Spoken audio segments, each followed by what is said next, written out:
ونصلي على رسوله الكريم أما بعد فأعوذ بالله من الشيطان الرجيم بسم الله الرحمن الرحيم يا أيها الذين آمنوا اتقوا الله وقولوا قولا سديدا يصلح لكم أعمالكم ويغفر لكم ذنوبكم ومن يطع الله ورسوله فقد فاز فوزا عظيما۔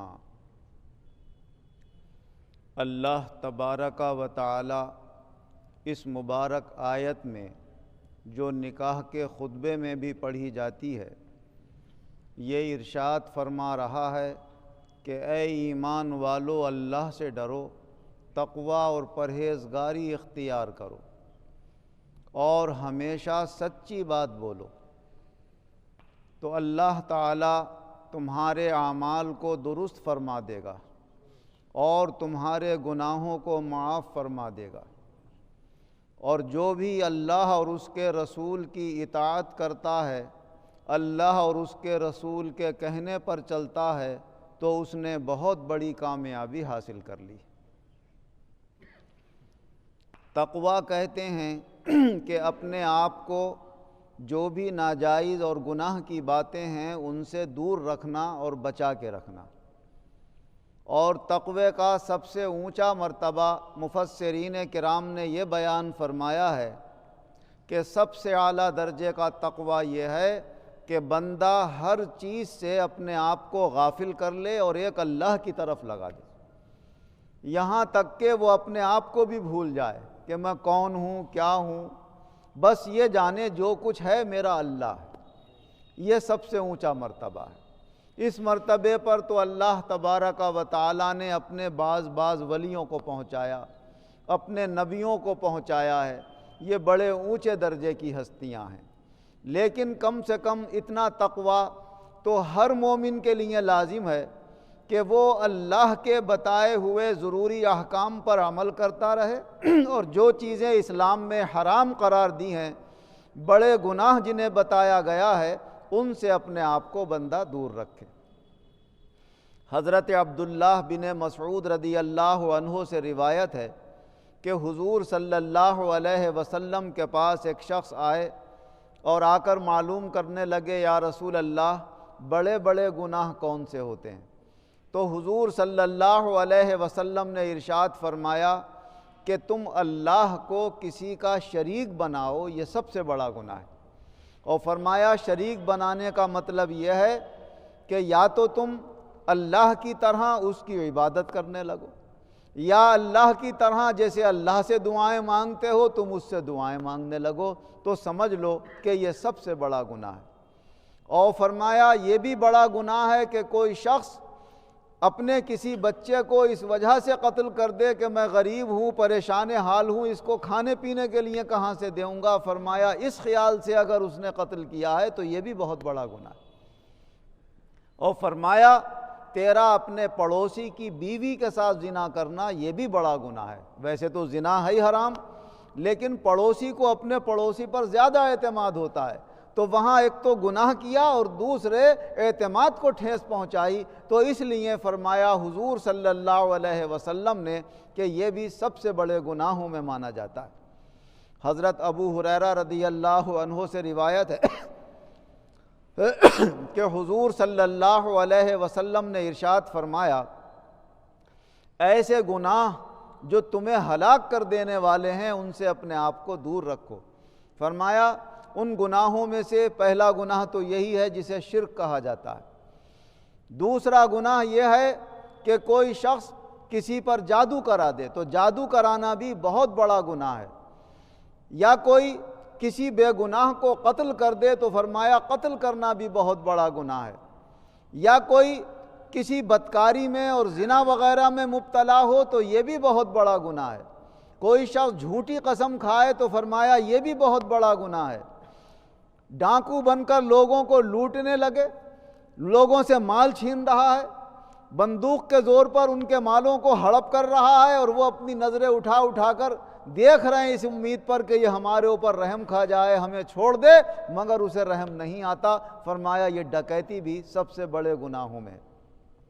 اور فرمایا حضور صلی اللہ علیہ وسلم نے کہ جس وقت زانی زنا کرتا ہوتا ہے تو وہ اس حال میں نہیں ہوتا ہے کہ اس کا ایمان اس کے اندر باقی رہے۔ جس وقت چور چوری کرتا ہوتا ہے، ڈاکو ڈکیتی ڈالتا ہوتا ہے، تو اس وقت اس کا ایمان اس سے ہٹ جاتا ہے۔ فرمایا اسی طرح جتنے یہ بڑے بڑے گناہ ہیں، جب وہ ان گناہوں میں ملوث ہوتا ہے تو اس وقت اس کا ایمان اس کے پاس باقی نہیں رہتا۔ حضرت عبداللہ ابن عباس رضی اللہ عنہ روایت فرماتے ہیں کہ جب انہوں نے یہ روایت بیان کی تو ایک شخص پوچھنے لگا کہ حضرت جب اس وقت وہ یہ گناہ بڑے بڑے کرتا ہوتا ہے تو ایمان کہاں چلا جاتا ہے اس کا؟ تو انہوں نے فرمایا ایمان تو بندے سے ایسا لگا رہتا ہے ہر وقت، مگر جب وہ گناہ میں ملوث ہوتا ہے تو ایمان ہٹ جاتا ہے، اور یہ انتظار کرتا ہوتا ہے کہ یہ اس گناہ سے ہٹے تو میں واپس آؤں اس کے پاس۔ اگر خدا نخواستہ آدمی اسی گناہ کے اندر ہلاک ہو گیا تو اس کے لیے خطرہ ہے کہ کہیں بغیر ایمان کے دنیا سے نہ چلا جائے۔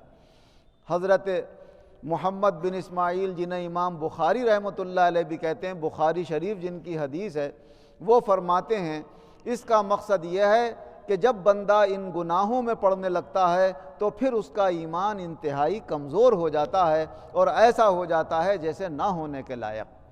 اسی طرح اور بہت سارے گناہ جن کے بارے میں حضور صلی اللہ علیہ وسلم نے ارشاد فرمایا کہ کچھ گناہ وہ ہیں کہ جو توبہ کرنے سے بھی معاف نہیں ہوتے ہیں۔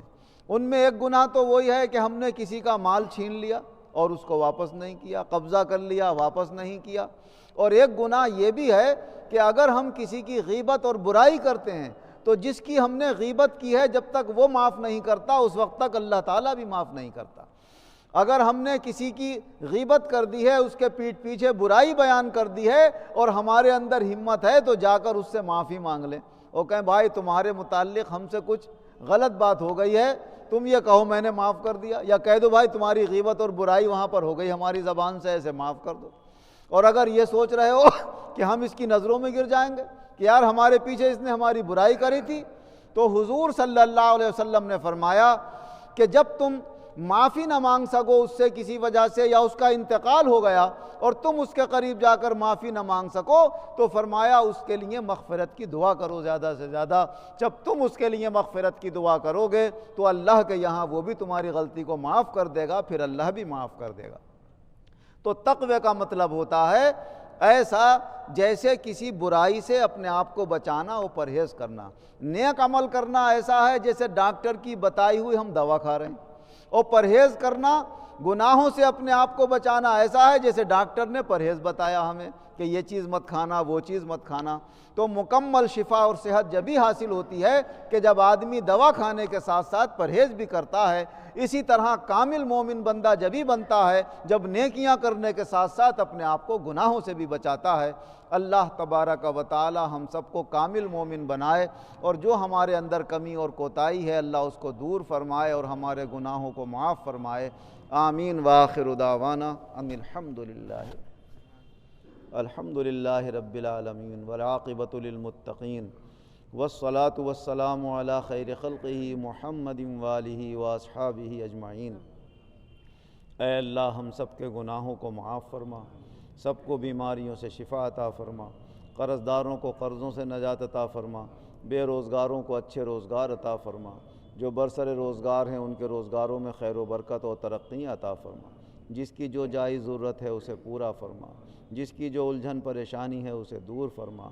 ہمیں اپنے سب دینی دنیاوی کام آسانی کے ساتھ خیر و خوبی کے ساتھ عمدہ طریقے سے پورے کرتے رہنے کی توفیق عطا فرما۔ جس کی جو ذمہ داری ہے مولا اپنی ذمہ داری کو بہتر طریقے سے پورا کرنے کی توفیق عطا فرما، اپنے اور اپنے بندوں کے حقوق بھی بہتر طریقے سے ادا کرنے کی توفیق عطا فرما۔ کل عالم کے مسلمانوں پر خصوصی رحم و کرم فرما۔ جہاں ہمارے مسلمان بہن بھائی بچے بے گناہ شہید ہو رہے ہیں مولا ان کو شہادت کا رتبہ عطا فرما، ان کے وارثین کو صبر جمیل عطا فرما، ان کے جان و مال عزت آبرو دین و ایمان کو، ان کے مقامی تحفظ کو مولا اپنے حفظ و امان میں رکھ، ہر طرح کے نقصان سے محفوظ فرما، ان کے دشمنوں کو شکست فاش دے، ان کی طاقتوں کو توڑ دے، ان کی ہمتوں کو پست کر دے، اور اے اللہ دنیا میں امن و امان، چین، سکون، اطمینان قائم فرما۔ زیادہ سے زیادہ مسلمانوں میں آپس میں ایک دوسرے کی خیر خواہی اور ہمدردی پیدا فرما۔ حسد، جلن، کینے، بغض و عداوت، نفرتیں ہمارے دلوں سے دور فرما۔ اس دنیا کی معمولی حکومت اور معمولی محبت کے مقابلے میں مولا اپنی محبت ہمیں عطا فرما۔ اپنے رسول صلی اللہ علیہ وسلم کی محبت عطا فرما، اپنے مقبول بندوں کی محبت عطا فرما، اپنے دین کی محبت عطا فرما، آخرت کی کامیابی کی محبت عطا فرما۔ دونوں جہان میں ایمان و عزت کے ساتھ ہم سب مسلمانوں کو شاندار کامیابی عطا فرما۔ آمین بجاہ